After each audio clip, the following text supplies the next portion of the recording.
पैसे की अहमियत। कुछ लोग पैसे की अहमियत अपने परिवार और घर के लोगों से भी ज्यादा समझ बैठते हैं। रिश्ते नातों को भी पैसों के आगे कम तोलते हैं और जिंदगी में सिर्फ उनकी पैसा ही उनका उद्देश्य होता है, पैसा ही उनका जीना और मरना होता है। लेकिन दोस्तों, अंत समय में उनको पता चल जाता है कि पैसों के पीछे तो उन्होंने जिंदगी ऐसे ही बर्बाद कर दी। असली सुख पैसों में नहीं, असली सुख तो अपने परिवार से मिलजुल कर चलने में और अपने रिश्तों को निभाने में है। ऐसा ही आज का वाक्य है। यहाँ पर नशे में टल्ली करोड़पति मालकिन नौकर के साथ सो जाती है और दोस्तों उसके बाद जो हुआ, यहाँ पर एक कत्ल हो जाता है। पैसा, हवस, मौत का अजीब यहाँ पर खेल होता है। आखिर क्या हुआ था जो यहाँ पर एक कत्ल हो जाता है? इस घटना की पूरी सच्चाई जानने के लिए आप हमारे वीडियो को अंत तक जरूर देखिएगा। नमस्कार, मैं हूं सुदेश कुमार और तिरछी बात चैनल में आपका स्वागत है। दोस्तों, यह घटना उत्तर प्रदेश के लखनऊ की है। उत्तर प्रदेश के लखनऊ में एक बबीता नाम की एक लड़की रहा करती है जो अपने माँ बाप की खूब तो लाडली है और वह अपने माँ बाप के लिए बहुत सारा पैसा कमाना चाहती है क्योंकि उसका परिवार मध्यवर्ती परिवार है। उसके माँ बाप खेतीबाड़ी किया करते हैं। वह बचपन से ही यह सोचा करती है कि मैं अपने माँ बाप को इतने सारे पैसे कमा कर दूंगी कि मेरे माँ बाप अमीर हो जाएंगे और फिर मेरे माँ बाप के पास कोई कमी नहीं रहेगी पैसों की। धीरे धीरे कुछ समय गुजरता है तो अब एक वो दिन आ जाता है जब उसने अपना काम स्टार्ट करना था। अब उस लड़की की जिंदगी में वो दिन आ ही जाता जब उसको एक बड़ा एक्शन, बड़ा यहाँ पर प्लान बनाना था। दोस्तों, 24 अप्रैल 1997 को उसके पिता का जन्मदिन था और उस जन्मदिन पर अब क्या होता है, वह बैंक से लोन लेती है और एक कंपनी की शुरुआत कर देती है। एक छोटी सी कंपनी वह खोल लेती है बैंक से लोन लेकर के और अब उस कंपनी में वह दिन रात मेहनत करने लगती है। दिन रात वह मेहनत करती है तो कुछ समय और गुजर जाता है। इतनी ज़्यादा इनकम उस कंपनी में नहीं हो रही थी। अब उसके माता पिता कहने लगते हैं कि तुम ऐसा करो, शादी कर लो। लेकिन वह लड़की अपनी जिद पर अड़ी हुई थी। वह कह रही थी कि शादी तो बाद में कर लूंगी, पहले मुझे बहुत सारा पैसा कमाना है। वह पैसे कमाने की जद्दोजहद में लगी हुई थी, कंपनी को चलाना चाहती थी, लेकिन कंपनी इतनी अच्छी तरह से नहीं चल रही थी। धीरे धीरे कुछ समय गुजरता है और दोस्तों अब इसी तरह से सन 2012 आ जाता है। सन 2012 में उसके माता पिता दिल्ली जा रहे थे किसी काम से। तभी रास्ते में कार का एक्सीडेंट होता है और उनकी मौके पर ही मौत हो जाती है। जब माँ बाप की मौत हो जाती है तो अब वह लड़की बबीता बिल्कुल ही अकेली हो जाती है। ना घर में कोई बहन भाई था, ना ही कोई रिश्ते परिवार थे और ना ही उसने कोई शादी की थी, ना ही बच्चे थे। कुछ भी उसके पास नहीं था और पैसे कमाने की अब जिद थी। लेकिन अब वह पैसे कमाकर दिखाती किसको? उसके माँ बाप तो मर चुके थे, लेकिन फिर भी वह अपने समय को आगे काट रही होती है। धीरे धीरे कुछ समय और गुजरता है तो दोस्तों सन 2016 में एक रोहन नाम का एक लड़का उसकी कंपनी में जॉब के लिए आता है और उससे जॉब मांग। वह रोहन नाम के लड़के को जॉब दे देती है और फिर रोहन इतनी मेहनत से उसकी कंपनी में काम करता है।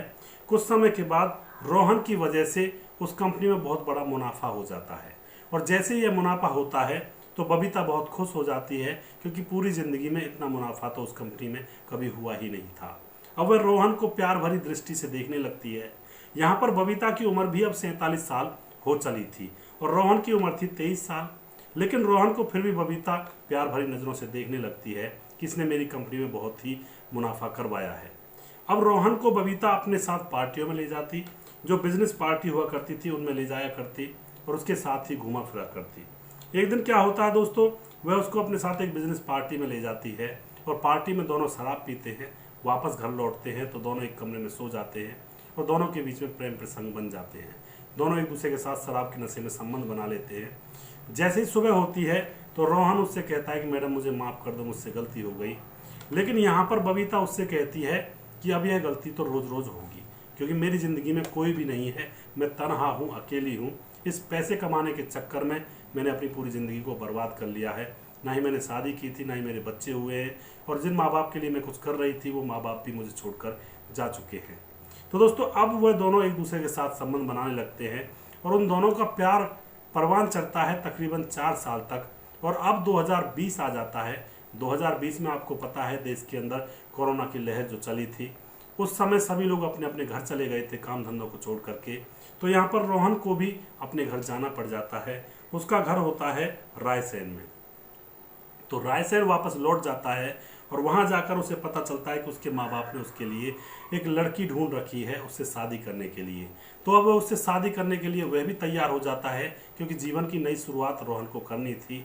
वहाँ तो वह उस औरत के चक्कर में बस पैसों के लिए फंसा हुआ था, वह यही बात सोचता है अपने मन में। अब क्या होता है, लॉकडाउन के बाद वह वापस से, उसके पास जो बबीता होती है वो फ़ोन करती है कि तुम आते नहीं हो, तो लॉकडाउन के बाद वह वापस से पहुंचता है।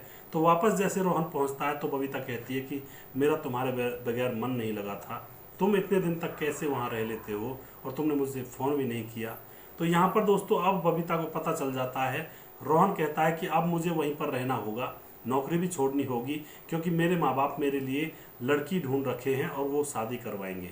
लेकिन यहाँ पर बबीता कहती है कि तुम शादी नहीं कर सकते हो, तुम्हें तो मेरे साथ ही रहना पड़ेगा, मैंने तुम्हारे साथ बहुत सारे सपने सजाए हैं और तुम्हारे साथ रहने की एक अलग ही उमंग मेरे मन में है, क्योंकि मैं अकेली हूँ।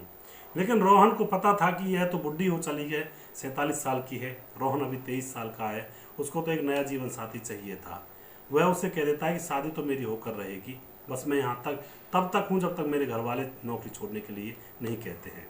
यह बात जब बबीता सुनती है तो बबीता को गुस्सा आता है और तुरंत अपने पर्स में से बंदूक निकालती है और रोहन के ऊपर तान देती है और दोस्तों गोली चला देती है। तुरंत रोहन वहीं पर टेबल पर ही मर जाता है और उसकी मौत हो जाती है। उसके बाद दोस्तों उस बबीता को पकड़ा जाता है, उसको जेल में डाल दिया जाता है, उसके ऊपर मामला दर्ज किया जाता है। तो यहाँ पर बबीता ने पैसों को सबसे ज़्यादा अहमियत दी थी, पैसों के चक्कर में परिवार को भी समय नहीं दे पाई थी, ना ही शादी की थी, ना ही घर बसाया, ना ही बच्चे पैदा किए। और अंत में जब पैसे उसके पास बहुत सारे हो जाते हैं तो फिर भी उसको एक रिश्ते की ज़रूरत पड़ी थी। उसको रियलाइज़ हुआ था कि मैंने तो ज़िंदगी यूं ही खो दी इन कागज़ के नोटों के ऊपर, ना कोई रिश्ते बने, ना ही कोई मैंने जीवन का कुछ भी आनंद लिया और ना ही जीवन को मैंने एक सार्थक रूप से बनाया, सिर्फ पैसों के पीछे भागी हूँ। दोस्तों जो लोग पैसों के पीछे भागते हैं उनके रिश्ते बहुत दूर तक पीछे छूट जाते हैं। इसलिए मैं यहाँ पर कहना चाहता हूँ, अपने रिश्तों को ताक पर रखकर पैसे ना कमाएं, रिश्तों को सबसे पहले आगे लेकर चलें, उनको प्रायोरिटी दें, उसके बाद जो समय बचता है तो उसमें पैसे कमाएं, क्योंकि रिश्ते बार बार नहीं बनते और जीवन में रिश्ते एक बार ही मिलते हैं, इनको निभाना भी बहुत ज़रूरी होता है। तो यहाँ पर उस लड़की को सज़ा मिल जाती है, उस औरत को, और उसको जेल में डाल दिया जाता है। और रोहन जो कि गलत संबंधों में था उसके साथ, उसको भी सज़ा मिल जाती है, उसको वह लड़की खुद मार देती है, वह औरत, और यह मामला यहीं पर अब क्लोज हो जाता है। तो आप क्या कहना चाहोगे, यहाँ पर क्या बबीता सही थी या रोहन सही था? कौन यहाँ पे सही था, कौन यहाँ पे गलत था? यहाँ पर एक बात और हो सकती थी, रोहन बबीता से शादी कर लेता तो उसकी प्रॉपर्टी सारी रोहन को मिल जाती, उसके बाद भी शादी कर सकता था। लेकिन रोहन ने बिल्कुल यहाँ पर यह बात नहीं सोची और उसने शादी करने का ही फैसला लिया था। तो दोस्तों अगर आपको हमारे वीडियोज़ अच्छे लगते हैं तो उनको शेयर जरूर कर दिया करें, हम आपके बहुत बहुत आभारी रहेंगे।